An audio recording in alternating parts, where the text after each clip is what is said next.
If you're a new parent currently surviving on lukewarm coffee, maybe zero sleep, and kind of stressing out over every single ounce your newborn eats, well, first of all, you are absolutely not alone. Welcome to This Explainer. Today we're talking about infant hydration. We're going to break down the evidence-based guidance to give you that much-needed reassurance during these amazing, but let's be real, completely overwhelming first few months. So take a deep breath. Seriously, you've got this. It's the ultimate question, isn't it? Is my baby getting enough milk? And honestly, it is a completely valid worry.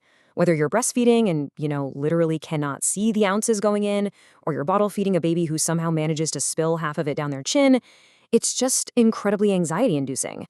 We all secretly wish babies came with a perfectly calibrated digital fuel gauge right on their foreheads, but sadly they don't. Here's what surprises many parents, though. When you're caught in that exhausting cycle of worrying about every single drop, you might actually be looking in the completely wrong place. We naturally obsess over what goes in, right? The milk. But to really figure out if your baby is hydrated, you have to look at what comes out. The output is, quite literally, your absolute best window into the input. Section 1. The secret is the output, assessing hydration. So pediatricians and lactation consultants actually rely on one very simple metric, and that's wet diapers.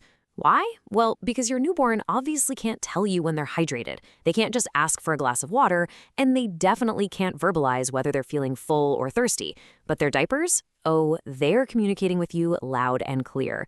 They tell an incredibly important evidence-based story about your baby's fluid intake. Section 2. The first week, a diaper timeline. Most parents don't realize this, but you really shouldn't expect a massive mountain of wet diapers on day 1. Let's actually walk through this timeline. On day 1, having fewer wet diapers is totally, completely normal while your baby drinks those tiny, super nutrient-dense drops of colostrum. By day 3, as milk intake starts ramping up, the output naturally increases too. And then, by day 5, we're looking at a much more established, healthy pattern. It's just a natural progression. Now here is a single, highly reassuring number to mentally pin to your fridge right now. 6. By around day 5, healthy newborns typically produce at least 6 wet diapers every 24 hours. Having this clear, hard number really anchors that anxious new parent brain. Instead of constantly wondering if they're getting enough, you just count. 1, 2, 3, 4, 5, 6. You hit that number and you can literally let out a huge sigh of relief. That 6 diaper milestone is exactly why your healthcare provider is basically guaranteed to ask you about diaper counts during those early newborn checkups. It's just a super quick, simple way for them to confirm that hydration is likely right on track, without having to run any stressful or invasive tests.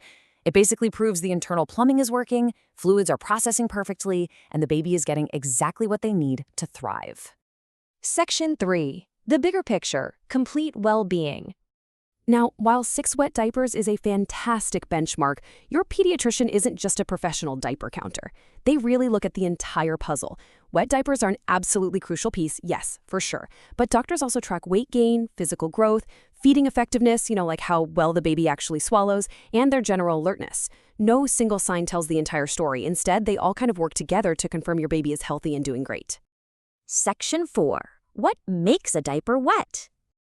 Okay, picture this. You're standing at the changing table, it's 3 a.m., you're squinting, and you're wondering, what actually qualifies as a wet diaper? Well, it absolutely does not need to be completely soaked to count. It doesn't need to be leaking all over the onesie. If it clearly contains urine, even just a little bit of yellow or clear fluid, that means the kidneys are doing their job, and yes, it counts towards your daily goal. The tricky part nowadays is that modern disposable diapers are just incredibly absorbent. They pull moisture away from the surface instantly to prevent diaper rash, which is great, but it makes visual wetness really hard to spot. So you have to use the touch test. Pick the diaper up. A wet diaper will feel noticeably heavier. And that absorbent material inside, it's going to feel kind of gel-like or squishy. If it passes the squish test or the weight test, mark it down as a win. Section 5. When to call the doctor. Look, it is perfectly normal to worry about everything, but having a trusted mental checklist based on solid medical guidance really helps separate those standard new parent jitters from actual situations. You should definitely contact your pediatrician if you notice fewer expected diapers than the timeline we just talked about. Also, keep an eye out for a dry mouth. If your baby seems unusually sleepy and is struggling to wake up for a feed, or if they're just feeding poorly in general. These are clear indicators they might just need a little extra support. But beyond any bulleted list or chart, I really want you to remember this. Parents know their babies better than anyone else, and that is the absolute truth. You literally spend every waking and barely waking hour with your child. If all the diapers are perfectly fine, but something simply doesn't seem right to you, if your gut is sounding an alarm, never ever hesitate to consult your pediatrician. Your parental instinct is a ridiculously powerful tool. Section 6. Reassurance and empowerment. Navigating the newborn phase does not have to be a constant state of panic over milk ounces. Honestly, tracking wet diapers is a phenomenal safety net. It's super simple to monitor on an app or just a piece of paper, and it provides immediate reassurance when you're feeling uncertain.